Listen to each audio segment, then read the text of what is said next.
Well, good morning, Sister Anastasia McNichols. Good morning, Jody. Yes, what a beautiful name, Anastasia. I first know you, though, as Sister John Leo. Right? Yes, a strong name. My father's name backwards. My father's name was Leo John, but I thought John Leo sounded a little more in sync. Well, tell me about your father, will you please? My father died, he was killed in an accident when I was 9 months old. And so I never knew my father. I have heard many stories about him, what a fine man he was. He had to be my mother's husband. So he was just a grand man, as everyone said. And so I grew up in a family, really my mother, my grandmother. We lived with my grandmother and grandfather after my father died, and till I was about 8 years old. And we had a lovely family there. We had my uncles and aunts would stop by, and we celebrated all the holidays together. I was very blessed with a very good family, and still am. I have wonderful cousins that just look after me in many ways, so I'm very blessed that way. All of this took place out west because you spent, I think of you as coming from the west. Uh-huh. Is that correct? No, I was born and raised in Chicago. It sounded as if you might have been an only child. I was an only child, yes, I was, and I was very spoiled. And I did not, my poor mother, I did not like school. In fact, I disliked it intensely. And I gave my mother a hard time, many a day going to school. In fact, the first day of first grade, my mother, there were two young women that lived on our block and on Congress Street, and they were, I think, in 8th grade. And they took me to school the first morning to Our Lady of Sorrows. There were Provincial Sisters there. And they took me into the school and put me by the first grade and walked on to their grade. And I stood there and I looked around and I looked at all of the tall ceiling and the wooden floors and all the people going by and the sisters in black, and I thought, oh no, this is not for me. And I turned around and walked home about 4 or 5 blocks. Now don't tell me how I knew my way home. I don't remember that, but I found my way home. I rang the doorbell. My mother answered, and she almost had fainted to see me standing there. I don't like school. So from then on, I went to boarding school, St. Patrick's Academy, and I was fine there. Of course, I took the bus. They had a bus pick me up, and then I was fine till I was in 2nd grade, and then I got nasty again. Then my mother sent me to boarding school in Kankakee. Oh, all right. And my uncles there was a prison in Kankakee as well. So my uncles always kid me about going to Kankakee. But then I was in boarding school there, and I just have to tell one little thing about that. I had not made my first communion at St. Patrick's, even though I had been in 2nd grade. They weren't in a parish per se. So when I got to the boarding school, Sacred Heart was the name of it, and I was put in 2nd grade, and then I was too smart for 2nd grade, so they put me into 3rd grade. Well, all the 3rd graders had made their first communion. Well, it was part of our lives there that we went to a mass every day. Well, I shouldn't say every day, once a week, plus on Sunday. So the sister told me not to go to communion, so I didn't go for many, many weeks. Finally, I kept watching my class going. I thought, why can't I go? So I went up with them one day, knelt down, folded my hands. Priest came along, put communion on my tongue, and at that time I felt these two hands on my shoulders. Father, she hasn't made her first communion yet. And I said, and the sister said, Father said, oh, that's all right, sister, we'll take care of it. He was so kind. And she, of course, was like, she couldn't believe he was so nice about it. So then she took me back to my seat and everything. And then about 2 weeks later, Father met with me, and I made my second first communion. So that was grade. quite, yes, in third grade, yes. And I, as a present, the day after the first communion, I got a lot of holy cards. That was my gift. I had all kinds of holy cards on my desk in the morning, which reminds me of when we were young sisters. That was our gift, remember? Yes, exactly. Yes, it was. Yes. And did music ever come into your life during your childhood? Who? Music. Music? Mm-hmm. Oh, yes. Music, I was given piano lessons. My mother thought that was very important.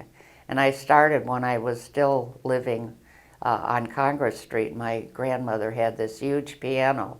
And there's a little story behind that. My oldest aunt, my grandmother had 3 girls and 2 boys. My oldest aunt, and my grandmother was a very holy woman, not pietistic, but a very holy, she just exuded calmness and just a beautiful person. Anyway, she prayed that one of her daughters would be a nun. And that would be my Aunt Annie, who was the oldest of the sisters. So my Aunt Annie got piano lessons and violin lessons over at the convent. And because we didn't have a piano at the time.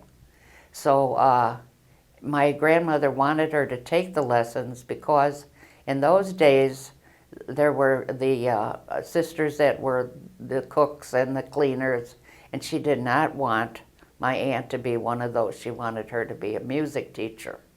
So anyway, she took the lessons at the convent, as I said, and finally my grandmother thought, well, she keeps going over there, why can't we get a piano? Now my mother told me this story, and so she said my grandmother and grandfather must have had a talk about getting the piano, and he didn't want the piano. He didn't want her to get a piano. But anyway, after a few weeks, a piano appeared in the living room, and my grandmother covered it with a sheet like my grandfather would never see it. It was a huge upright piano. So he ignored it. My mother said he completely ignored it. And Smart she said, man. yeah. And so she said one day the sheet came off, and they must have had a resolution to the problem. So then my aunt began practicing at home. And then, of course, then I used the same piano later on. And you were in charge of a rhythm band at some point in your education. In charge of what? A rhythm band? Oh, yes.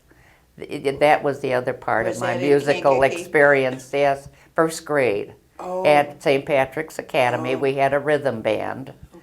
And I was going to be the leader of the band. And so I was practicing, and I had the sticks, and everything. And so I don't know what, I guess I misbehaved or something.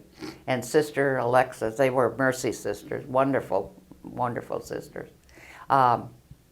She said to me, Anastasia, you cannot be the leader of the band now if you act like that. So I played the triangle. And here I was, So anyway, I got the triangle to play. So you've And I was so disappointed, but I got over it. Well, now you've mentioned at least 2 or 3 different communities of sisters. I haven't heard you mention Adrian Dominicans. No, that's right. I did not have any Adrian Dominicans till I went to Barry when I graduated from high school. How did you go from Chicago and Kankakee to Barry? Don't ask me. No, I went to Trinity High School in River Forest. There were Cincinnati nuns there. Oh my God. And when I graduated from Trinity, the Cincinnati was Rosary College, which is now Dominican University, was just down the block of just about a few blocks down from Trinity. So they kind of expected the girls to go to Rosary. So but the group that I went around with of girls, one of them parents had gone to Florida that winter and taken pictures, movie pictures of Barry. And so one night we went over there and saw all this movie. Oh, and we just fell in love with it. It was gorgeous, you know. So we decided that, oh yeah, let's ask our parents if we can go to Barry. And so everyone, their parents agreed. There were 6 of us. And this was a hardship on my mother because she was working all this time. And but she agreed and she made it. She got me through it. And so we flew to Barry. We all got accepted, of course. And we went to Barry. This was in 48. Yeah, 47, 48. And I only went the 1 year. Then I entered. But anyway, it was hurricane season, and we hit awful bumps on the plane. But we landed okay, and we got to Barry, and all the lights were out there. So they were lit by candlelight, everything. And we thought, oh, this is Barry the Beautiful, you know, and here with the candlelight. So anyway, we got to our rooms, and I forget Sister's name that was in my wing. She was a doll, and she said, oh, here's your candle now. And I was at one of the end rooms by the swimming pool, and my partner had gone to town with her mother, so I was in the room by myself that night. And so she said, now you can go out to the swimming pools where they dress and everything, and the water is running out there. So I go out at night, it's dark, I have the candle, I walk to the pool, go in the place, and then they're all going, a number of girls in there washing up, and it was like, oh my God, this is awful. So finally then I go back to my room, and I put the candle next to me on the stand, and I thought, oh, Mama, what am I doing here? I got so lonesome. I got this terrible anxiety. And I blew the candle out, and did I cry? Though that was my first night at Barry College. It could only go up from there. Right, absolutely. It was marvelous. And that's where I met my mentor, my dear friend, Sister Mary Paul, Noreen McHugh. Oh. And we became good friends, and The rest is history. Yes, she was my... Did all 6 enter? No, just myself. Yourself. Yeah. Any other classmates? Yes, Marie Antoine, Bernie Pellin? Bernie Pellin did, Oh. and Grace Flowers Oh. did. Yes, that was it, I think, that I can remember myself. Well, isn't that, I mean, that's quite an amazing story of how, I mean, by chance you saw that movie of Barry, Uh-huh. and here you were. Yes. Here you were. And How was your mother about that? she was fine. She really Oh, was. golly. She she accepted that, and I think she too thought my grandmother was responsible for that. And she probably was. Yeah, I believe it. I truly believe that it was my grandmother's prayers, because I had no notion at all of entering when I went to Barry. Or no one, even along the way. My mother said anytime, when I was tiny, she said when they went to church, if the nuns came in for Mass, I'd start crying and they'd take me out. She had to take me out of church. Because they were dressed in black. Yeah, Yes. I was scared of them. But it wasn't that I was scared of the nuns along the way. It was just that I didn't like school, period. And here you probably ended up teaching how many That's years? right. That's the irony of it all. Well, you certainly could understand students That's who didn't right, like school. absolutely. And I can understand it when they don't like math, because I didn't like it either.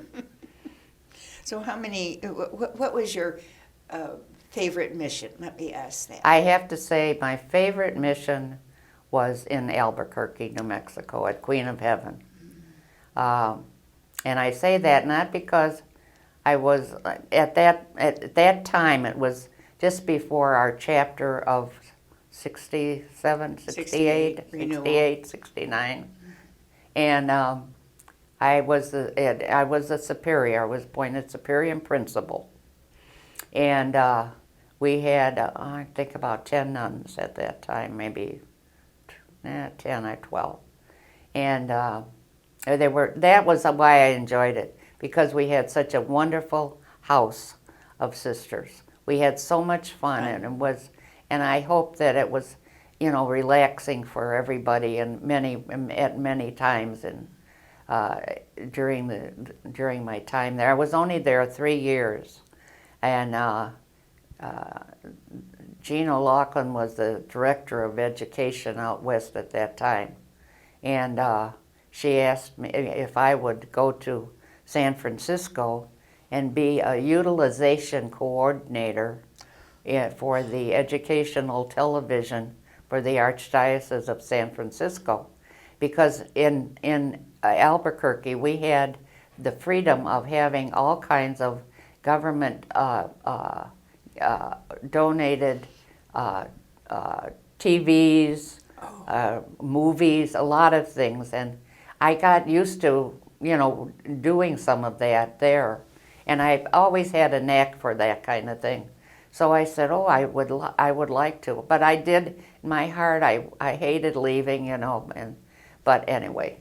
So I went to San Francisco, and I worked there 4 years. I was 3 years as utilization coordinator. Now that meant that I visited all of the elementary schools in the Archdiocese to make sure that they were using the TV programs according to the curriculum and not just using them as entertainment for the children. And we had movies mostly from the San Franciscan Communication Center in Los Angeles. At that time, they were one of the most highly rated places to get good moral stories from movies. And so we got a lot of our material from there. Some of it we did ourselves. And then during the time, they didn't have anything for 7th and 8th grade. So we got some movies from the Franciscan Center, and they were for the 7th and 8th grade. And I did a study guide to go according to the movies. So we set up at least a 6-week program for the 7th and 8th graders using those movies. And they had like movie stars in them that were known at that time. Some people wouldn't know them today, like Martin Sheen and Ann Blythe, and they were, so the children knew them. And so they felt they were watching a big time movie. They were only half hours, but they were good moral stories. What a wonderful ministry. It was. San Francisco must have been ahead of the Well, no, they were, New York was the place. New York, Chicago, and San Francisco were the three that used ETV mostly. But so San Francisco was very, it was spread out. They used they had all of the grade schools, and they asked all the high schools to also put it in. Some of them did, some didn't. At some point in your life, you were either asked or elected or appointed a co-provincial. What was that, before Vatican II or after Vatican II? That would after Vatican II. And where did you serve, and what areas? Well, I was in California. Mm-hmm. We had our provincial house in Oakland, actually, and then So who was the team? yes, there were 3 of us at that time, and Iva Gregory, Fran Lombard, and myself. So you were lucky enough to be able to live together. Was that in Northern California? No, yes, right. It's just outside of San Francisco. Oakland? And, Oakland, And so, as I was saying, Ann O'Connor and Fran Wetzel and Jean O'Loughlin had found this. It was a 3-story apartment, and they settled in it, got it all arranged and everything. And I think they lived there 1 or 2 years, I'm not sure. And then we moved in. So we had our offices on the 1st floor, we lived on the 2nd floor, and the owners lived on the 3rd floor. So it worked out very well because a lot of our sisters were in parishes in Oakland. What geographical area were you responsible for? A little part of Northern California. In fact, the one place that I visited a couple of times was not San Quentin prison, because Maureen Fenlon? Maureen Fenlon had established the Yellow House, which was a stopping off place for people who were visiting the prisoners, and they could stay there and they could eat there and so on. So it was very good. So that was a great ministry. So that was then I had another place in Sausalito, which is just across the Golden Gate Bridge. Yes. And then the rest was in Arizona, New Mexico, little part of Texas, and way to West Virginia, would you believe? That was Sister Helene O'Connor. Oh. She had left O'Dowd High School in Oakland and gone to this high school in West Virginia, Charleston. And so she wanted to stay in our province. We were provinces still. And so I went and visited her twice a year. And that was very pleasant. It was wonderful. But to most of the places out west, you probably drove. Oh, I did, yes. I drove all the time, and I loved it. And I was very fortunate not to have No accident. no accidents. Nothing happened. Tell me how you happened to go to Roy, New Mexico. Oh, yes. Roy was, I think, about an hour and a half, 2-hour drive from Tucumcari. Now, our sisters were still in Tucumcari at that time. I think there were 4 of them there. And so I went to visit them. And they took me to Roy. There weren't any sisters there at the time. Our sisters had been in Roy since I believe, the late 20s. 1920s. Mm-hmm. And so it was, at that time, it was a well-established cattle and grain town, I believe. Very, very busy, very wealthy, as I understand. And then all of a sudden, it just, nothing. Folded. They just did participate or whatever in that anymore. So Did our sisters leave? then our sisters left, yes. And then Sister Anthony Ann had been the principal there, and then the superior when there were sisters there. And I think there were maybe 3 or 4 of them at the time.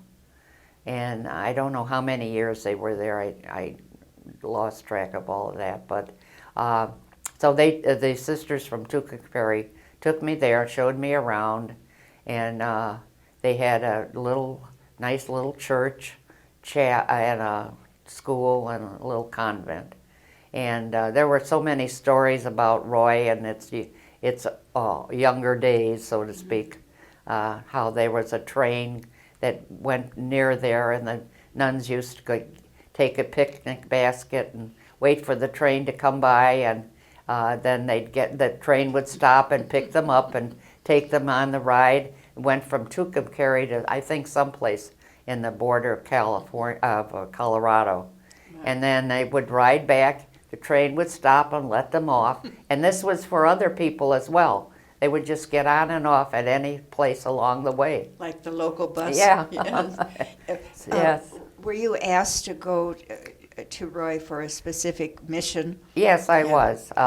After that, it was a few years, and Rosemary then was the prioress at the time. So she called me and asked me if I would go to Roy and see how the graves were of the two sisters that were buried there in the 20s. And they themselves were no older than 21 or 22 years old. They were very young. They had been sent to Roy because they had TB. Oh. And so so Rosemary asked to see if I would look and see how their graves were being kept up. So I drove to Roy, and I didn't know, even being there once, I didn't remember where it was. So I had to stop in town, and the town was just nothing compared to what it used to be. And so I stopped at one of the places, and they said, well, they gave me the directions, and I went, and there was a plaza in front of the church. Now, in most of the churches, there were plazas, in many churches in Like New a parking Mexico. lot.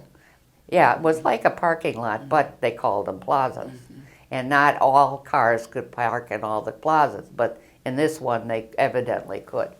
Anyway, so I found it, and I parked my car and went up, and it was one of these old-fashioned, heavy, black iron wrought fences with the fancy lettering cemetery on it. And it was on a little bluff just above the plaza. So the plaza was flat, and then this little bluff with the cemetery there. So I went in, and I thought, now where am I going to look for these headstones? And I thought, well, we're in the 20s, they must be a very old headstone. So I'm looking at all the headstones on one side, and I'm thinking, maybe there are snakes around here, because there were a lot of brambles and weeds, and so I'm keeping my eye on the ground and on the headstones. And so I spent about 15, 20 minutes looking, and I couldn't find them. And I thought, I thought the cemetery would be small, but it was not. It was quite a few. So you said your prayers and were I ready said to my leave. prayers. I said I'm going to pray for them, and I found the main road. There was one little road, and I started walking on that back to my car, right to the entrance to the cemetery. And I looked down, and there they were, the two headstones and the two sisters side by side. And the stone was similar to the ones we have in our cemetery, and there was a little grass around it, which was very unusual. And they had some plastic flowers by the headstones. Oh, who was doing And that? this was Sister Anthony Ann's family, I believe cousins or some relatives that were keeping up these two graves. I bet you were in awe. I was. I thought, oh my Lord, how beautiful. Because that was the only greenery in the whole place. So then I stopped and I prayed, and I thank God that I found them. And so I walked back down the road to the entrance, and I was walking over to my car, and I looked down at the plaza, and all of a sudden I saw two sisters. I glanced, it was no more than a couple of seconds, and I saw these two sisters with their hands under their scapulars walking toward me on the plaza and looking and smiling at me. Now, and I looked back, and of course they weren't there. And I believe they were the two sisters whose graves I had just visited. Thanking you, probably. Oh, it was like, oh, I don't believe this. It was such a spiritual moment. I thank God for it. Yes. I will never forget it. And I do believe it were the two of them. Two very young sisters. Two very young sisters. God bless you. God bless them. Yeah, and that was one of the things I know that the sisters did in the evenings there. They would go out on the plaza and walk around, get some fresh air. Oh, my. So Now, their bodies were not brought to Adrian because of the TB was so contagious. yes, communicant, Yeah. that the bodies were never brought back. And we have sisters in other parts of the West too, a couple of others. And in our anniversarium, it says where they're buried. Yes. Well, before we leave, Anastasia, I just want to thank you for your presence here at the Dominican Life Center. I know it's been a short time since you've been here, and no doubt you've undergone quite a few challenges and changes, because it was a huge, what shall I say, change, a huge change. But you seem so peaceful. Well, I am. This is my home. I started here, and I will finish here. So, I mean, it makes sense. Yes, yes. And but the people are very nice. You have everything you need here. It's just grand. And it did take me a little adjustment. I wouldn't be normal if it wasn't an adjustment, of course. And it did take a little time, but not too much, because I have a number of people that I know here too. And I think if you didn't know too many people, it would be a little harder for some, but maybe, I don't know. It's all an individual thing, I think. Well, the gift you have is a ton of friends, and a lot of them from Chicago. Uh-huh. I think there should be a Chicago club, don't you? Yes, there are a lot of Chicagoans Yes. here now, yes. Now, what would you like to say to your friends in Chicago? Because that's where you were before you came here, as our final thoughts. Well, dear friends in Chicago, I believe that you would enjoy it here, or you would find it very helpful to you, especially if you have any aches and pains to speak of that are really bothering you. I think that we sometimes have to plan ahead, think about what is our next step in life, in our lives, and really plan ahead for it. And that's what Joan Weithman, that I live with, that's what we did. We planned my coming here, and we talked about it because we had lived together for over 30 years. Oh my And that's a long time. Yes. And it was a pleasant, wonderful 30 years. And anyone that's lived with someone, and I know a number of our sisters have had that experience of living with one or two or other, for a long time. And it's good to talk about it, because that is a separation. And but we did, and it was very peaceful. And so I believe that you have to plan a little bit ahead, and not wait till the last minute till you have an accident and you have to be, you come in quickly, and that must be very difficult. I would summarize that this has been a blessed transition for you. Would that be a Yes, good it was. way- Yes, good way yes, to yes, say it is. Well, thank you for your time today and the stories of of your life. I'm sure we left some things out, but we'll depend on the Spirit to fill those in. Oh, all right. Okay. Thank you. God bless you. Thank you very much.